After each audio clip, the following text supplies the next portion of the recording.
بسم الله الرحمن الرحيم. الحمد لله رب العالمين والصلاة والسلام على سيد الأنبياء والمرسلين. أما بعد، تعلیم قرآن کورس کا یہ پہلا سبق ہے، پہلی ویڈیو ہے۔ اس سے پہلے بھی سورۃ الفلق یعنی قرآن کریم کی آخری 10 صورتوں میں سے سورہ فاتحہ اور سورہ ناس، ان صورتوں کا ترجمہ ہوا تھا۔ اب انشاءاللہ عصر نو قرآن کریم کا کورس شروع کیا جا رہا ہے۔ جو حضرات سیکھنا چاہتے ہیں وہ چینل کو سبسکرائب کریں، اور پیڈ کورس بھی ہے تو اس کے لیے آپ رابطہ کر سکتے ہیں۔ انشاءاللہ 2 سالہ کورس ہے۔ انشاءاللہ 2 سال کے کورس میں آپ اتنا کچھ سیکھ جائیں کہ قرآن کریم کا ترجمہ خود سے آسانی سے کر سکیں گے۔ سکھانے کا یہ جو ویڈیو کا سلسلہ شروع ہو رہا ہے، اس میں سکھانے کا طریقہ یہ ہوگا کہ کچھ دنوں تک پہلے قرآن کریم کے جو آسان جملے ہیں، آسان الفاظ ہیں، ان کا ترجمہ کرایا جائے گا، ترجمہ کرنا سکھایا جائے گا۔ پہلے مفرد الفاظ، ایک ایک الفاظ کے معنی بتائے جائیں گے، پھر ان کو ترجمہ کیسے کرنا ہے یہ سکھایا جائے گا۔ کسی بھی زبان کو سیکھنے سکھانے کا یہ طریقہ بہت ہی قدیم ہے کہ پہلے الفاظ سیکھے جاتے ہیں اور اس کے بعد گرامر۔ تو چند دن، کم سے کم 2 4 دن اس طرح کے ویڈیو بنیں گے، اس کے بعد گرامر بھی پڑھایا جائے گا، تاکہ گرامر کسی بھی دوسرے زبان کو سیکھنے کے لیے گرامر کا سیکھنا ضروری ہوتا ہے، تاکہ اس زبان کو صحیح طریقے سے سمجھ کر پڑھ سکیں اور جان سکیں۔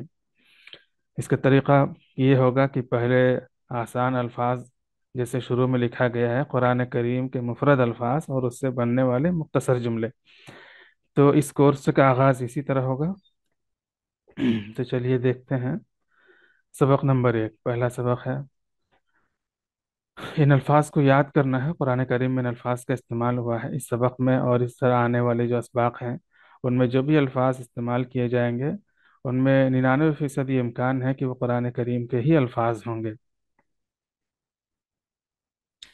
احدن کے معنی ایک، صمدن کے معنی بے نیاز، خالقن کے معنی پیدا کرنے والا، رازقن روزی دینے والا، مالکن مالک، ملکن بادشاہ، مالکن ملکن۔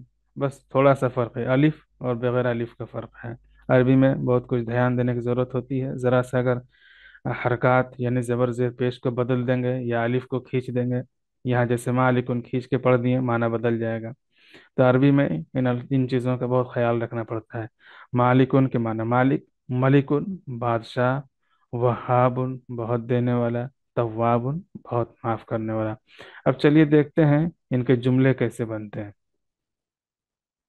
آپ اسکرین کو روک کر ان الفاظ کو یاد کر لیں، ان الفاظ کو زبانی یاد کر لیں تو آسانی ہوگی۔ چلیے دیکھتے ہیں۔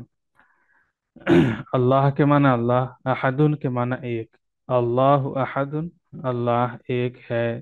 اب یہاں دیکھتے ہیں اللہ کے معنی تو اللہ ہو گیا، احدن کے معنی ایک ہو گیا، اب ہے کہاں سے آیا؟ تو یہ چیز یاد رکھنے کی ہے کہ عربی میں ہے کے لیے الگ سے کوئی لفظ نہیں ہوتا ہے، جیسے انگلش میں از، ایم آر وغیرہ اس طرح کے الفاظ ہوتے ہیں۔ اردو میں ہے بتاتا ہے جملے کے ختم کو، تو عربی میں اس طرح کا ہے کے لیے کوئی لفظ نہیں ہے۔ بس یہ دیکھا جاتا ہے کہ قاعدے کے حساب سے جملہ مکمل ہو گیا تو ہے کا معنی آئے گا۔